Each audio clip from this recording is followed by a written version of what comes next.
A team of 4 astronauts ventured outside their vessel on Mars to gather rock samples. Their companions inside the ship alerted them to an impending storm, far more severe than anticipated. The astronauts were urged to return to the safety of the ship. A debate ensued among the crew regarding whether to brave the storm or attempt to ride it out. Despite most of the crew's willingness to take a chance and remain, the commander asserted her authority and made the final decision to depart. As they prepared for takeoff, the storm's turbulence hurled debris that damaged their ship, necessitating immediate repairs. They worked feverishly to fix the issue while battling the raging storm. During this chaotic endeavor, one of the crew members, Mark, was struck by flying debris and separated from the rest of the team. The impact also damaged his communication equipment, rendering him unreachable by the others. With the storm intensifying, the crew inside the ship delivered a grim update. The vessel would not be able to withstand the mounting wind conditions for long, and their window to escape was rapidly closing. They emphasized the urgency of their departure. As the storm worsened, the commander made a tough choice. She told her crew to go back inside the ship while she bravely stayed outside to look for their missing friend Mark. The commander searched hard, but the harsh conditions forced her to give up and return to the ship to save her team. The crew felt sad as they left Mars, knowing they had lost Mark. They said goodbye to their friend and accepted the tragic outcome of their mission. Meanwhile, the head of NASA held a press conference to tell the country about the mission's success and the team's journey home, but also shared the sad news of the astronaut's death.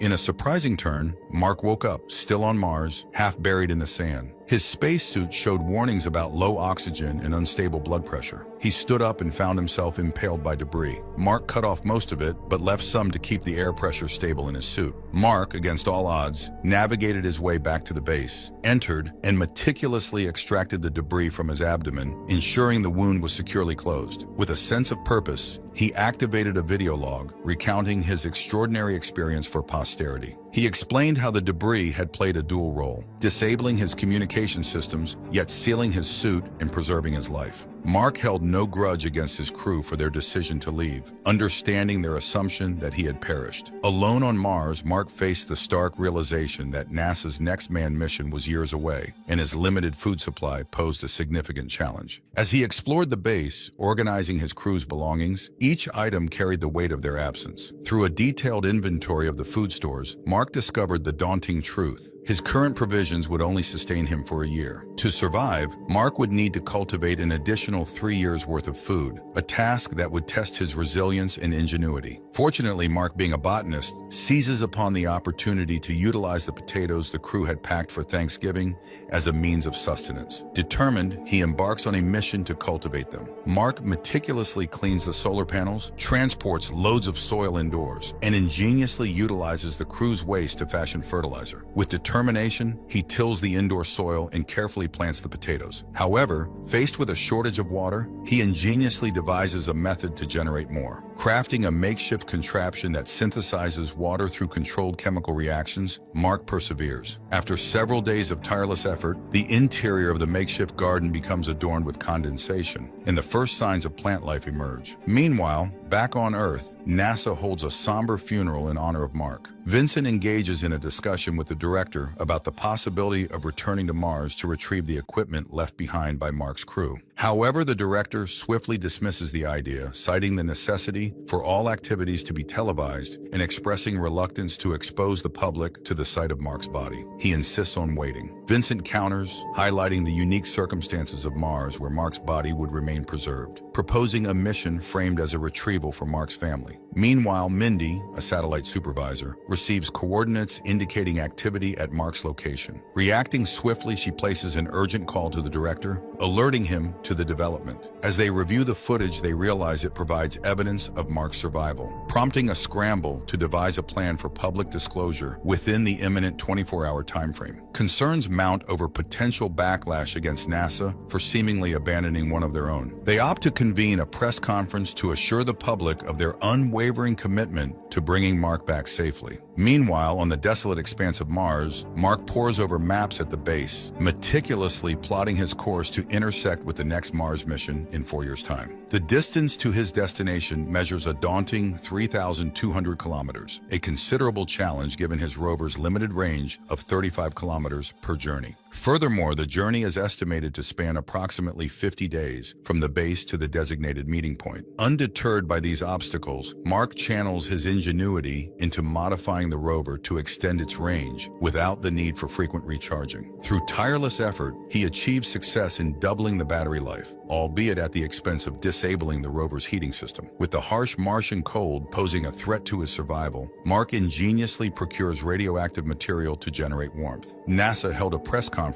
updating the public on Mark's situation. Through satellite tracking, they revealed that Mark intended to rendezvous with the next Mars mission. To ensure his safety, they expedited the mission timeline, aiming to reach him within 9 months. Out of concern for the crew's focus, NASA decided to withhold the news of Mark's survival from them during their return journey. Meanwhile, on Mars, Mark's resourcefulness yielded an impressive harvest of 400 potatoes from his garden, which he strategically replanted and stored for future consumption. In a remarkable turn of events, Mark located the long-lost Pathfinder rover, utilizing it to establish communication with NASA, who had a replica back on Earth. Mark's ingenuity shone as he developed a hexadecimal communication system, enabling him to ask more complex questions beyond simple yes or no answers. Through the Pathfinder, NASA provided Mark with instructions on hacking into the rover to enhance their connection and facilitate more effective communication. Vincent finally reveals NASA's plan to rescue Mark, bringing a wave of relief to the stranded astronaut. Eager for updates on his crew's reaction, Mark learns from Vincent that his teammates remain unaware of his survival, inciting fury within him at the agency's decision to withhold the truth. Realizing the necessity of transparency, Vincent resolves to inform the crew promptly. Soon after, as Mark's crew retrieves their mail, they receive shocking communications from NASA, disclosing Mark's survival and the ongoing rescue efforts. Mark, meanwhile, conducts a meticulous inventory, calculating his remaining food supplies alongside the potatoes he's cultivated,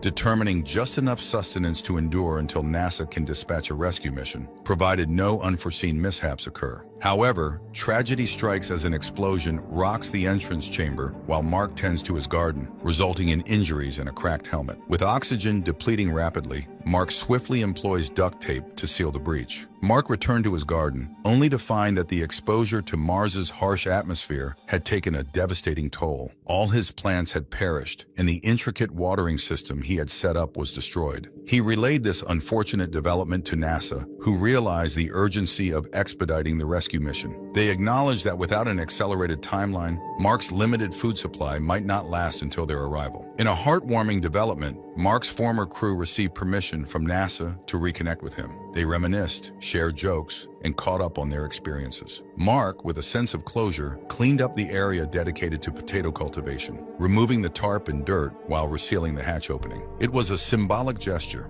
marking the end of his gardening endeavors. Meanwhile, NASA made a controversial decision to forego inspections on the rescue ship, reasoning that it was unlikely anything was amiss and the inspection would cause unnecessary delays. Following the devastating explosion during launch, NASA faces a grim reality as their mission to rescue Mark lies in ruins. However, amidst the wreckage, China's Space Division extends a helping hand after witnessing the catastrophic event on the news. With the aid of Rich, a physicist, NASA devises a new plan to rescue Mark more swiftly. The plan involves the Hermes, the spacecraft carrying Mark's crew, looping back to Earth's orbit briefly to receive a fresh supply of food. Then, without landing, the Hermes will soar back into space to retrieve Mark. However, this plan adds 500 days to the Hermes journey. Despite the potential to save Mark, NASA's director rejects the plan, fearing the risk it poses to the lives of everyone on board the Hermes. Another NASA coordinator disagrees, feeling it's unfair to leave Mark behind. In a covert move, they send the plan details to the Hermes in secret, hoping to give Mark a chance at survival. Mark's crew huddles together, grappling with the weighty decision before them. They realize that defying NASA's orders means risking mutiny. They exchange thoughts about the prospect of enduring another 500 days in space, away from their families. Despite the daunting challenges ahead, they unanimously agree that rescuing Mark is the right thing to do. Each member reaches out to their loved ones, explaining the extended mission duration and steeling themselves for the sacrifice. In the midst of this, NASA is alerted to the Hermes veering off its planned trajectory. The director chastises the coordinator, who covertly shared the rescue plans with the crew, sparking tension within the agency. Meanwhile, Mark faces a critical task: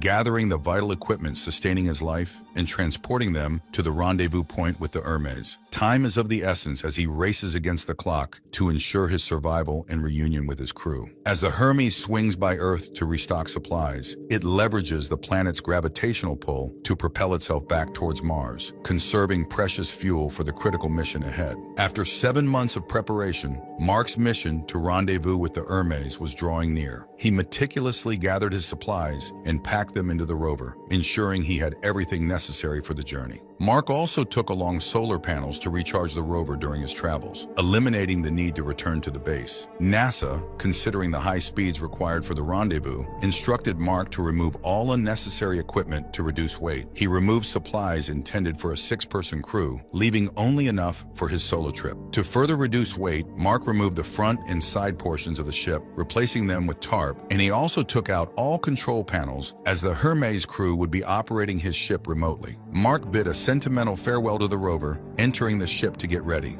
He shaved off his beard, donned new clothes and a spacesuit, and awaited instructions from his crew. They offered reassurance and warned him about the potential physical impact of the launch force. As Mark's ship launches into space, the makeshift tarps hastily rigged to reduce weight are torn away by the powerful forces of the ascent. Overwhelmed, Mark succumbs to unconsciousness, rendering him unable to communicate with his crew. Upon regaining consciousness, Mark learns from his crew that they are unable to maneuver their ship close enough to reach him. In a bold move, the commander orders one of the crew members to construct an explosive device and affix it to the back of the ship, intending to slow their momentum and improve their chances of reaching Mark. With the explosive detonated, the ship inches closer to Mark's vessel, but still remains out of reach. Determined to bridge the gap, the commander dons a spacesuit and secures herself to a chair tethered to the ship with a length of rope. With nerves of steel, she ventures into the void towards Mark's ship. With a wrenching disappointment, the cable falls short of reaching Mark's ship, but quick thinking saves the day as Mark cuts a hole in his suit, using the air pressure to propel himself towards the waiting commander. She grabs hold of him, pulling him in, and they return to the safety of the ship together. They notify NASA of Mark's rescue, and their journey back home begins. Years later, Mark finds himself in a new role as a teacher, passing on vital knowledge about space safety to eager NASA trainees. Meanwhile, the crew members of the Hermes gather with their families to watch the Ares 4 launch on television, a poignant moment that brings their shared experiences in space flooding back. And with this, the movie comes to an end. Thanks for tuning in, guys.